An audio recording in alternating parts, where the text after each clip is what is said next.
नमस्ते।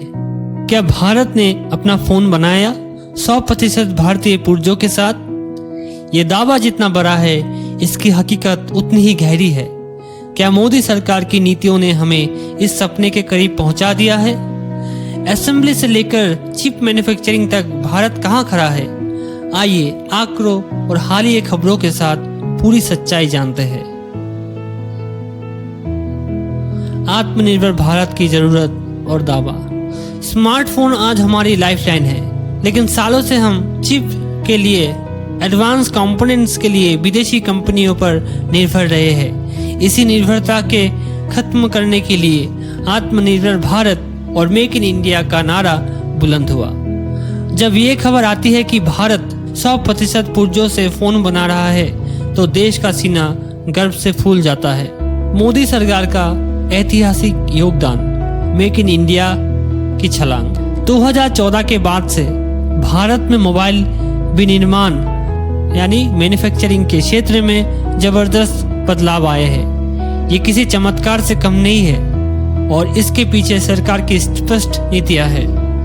उत्पादन में 28 गुना वृद्धि। प्रधानमंत्री मोदी के अनुसार 2014 के बाद से मोबाइल फोन का निर्माण 28 गुना बढ़ा है। हम आज हर साल 33 करोड़ से अधिक मोबाइल फोन बना रहे हैं, जिससे भारत दुनिया का दूसरा सबसे बड़ा मोबाइल उत्पादक बन गया है। निर्यात में रिकॉर्ड तेजी। अब हम सिर्फ अपने लिए नहीं बना रहे। मोबाइल निर्यात में 127 गुना की अविश्वसनीय वृद्धि हुई है। सैमसंग जैसे बड़ी कंपनियों ने भी भारत को एक बड़ा निर्यात केंद्र बनाया है। PLI स्कीम का जादू। इस सफलता के मुख्य इंजन है उत्पादक से जुड़ी प्रोत्साहन PLI योजना। इस योजना ने विदेशी और घरेलू दोनों कंपनियों को भारत में बड़े पैमाने पर असेंबली लाइन स्थापित करने के लिए प्रोत्साहित किया है। PLI योजना ने 1.76 लाख करोड़ का निवेश आकर्षित किया है और 12 लाख से अधिक प्रत्यक्ष अप्रत्यक्ष रोजगार पैदा किया है। ये सफलता शानदार है, लेकिन क्या इसका मतलब यह है कि फोन 100% भारतीय पुर्जों से बन रहा है? अभी अधिकांश मोबाइल मेड इन इंडिया है, जिसका अर्थ है कि वे भारत में असेंबल किए जा रहे हैं। विदेशी पुर्जों पर निर्भरता। फोन के सबसे महंगे और तकनीकी रूप से जटिल हिस्से जैसे चिपसेट, बैटरी, डिस्प्ले और सेंसर अभी भी बड़े पैमाने पर आयात होते हैं। PM मोदी ने भी मोबाइल विनिर्माण में इन घटकों का उत्पादन देश में ही तेजी से करने की जरूरत पर ध्यान दिया है। 100% भारतीय फोन तभी बनेगा जब हम इन हाई वैल्यू कंपोनेंट्स का निर्माण शुरू कर दें, और सरकार का अगला बड़ा कदम इसी दिशा में है। तकनीकी आत्मनिर्भरता का अगला मोर्चा। एक फोन का दिमाग है सेमीकंडक्टर चिप। इसके बिना 100% स्वदेशी फोन का सपना अधूरा है। मोदी सरकार ने इस चुनौती को स्वीकार किया है।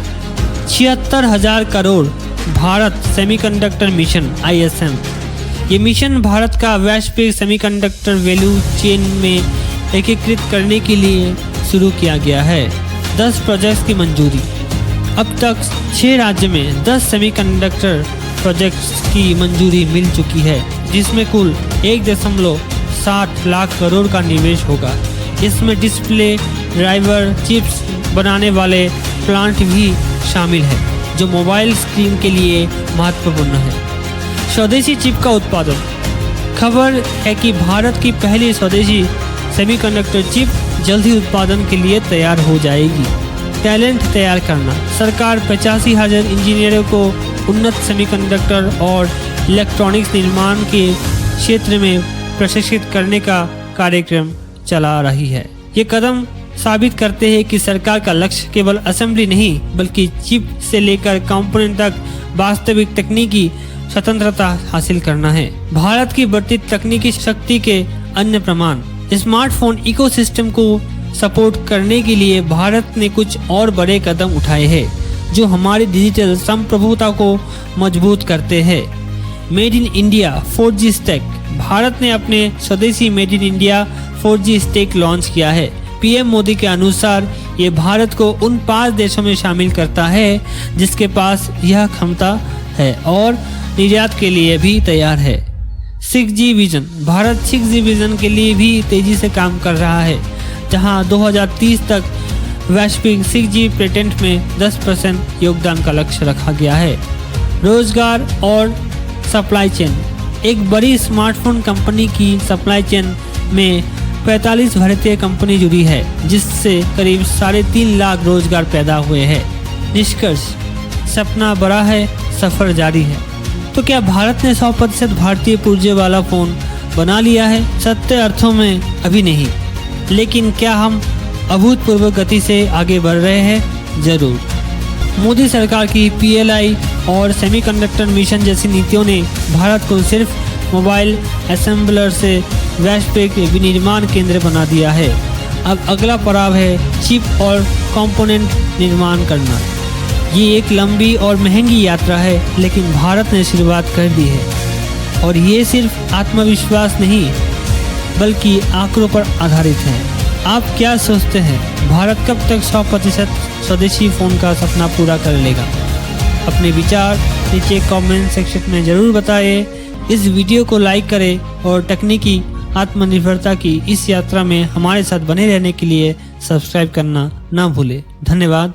जय हिंद।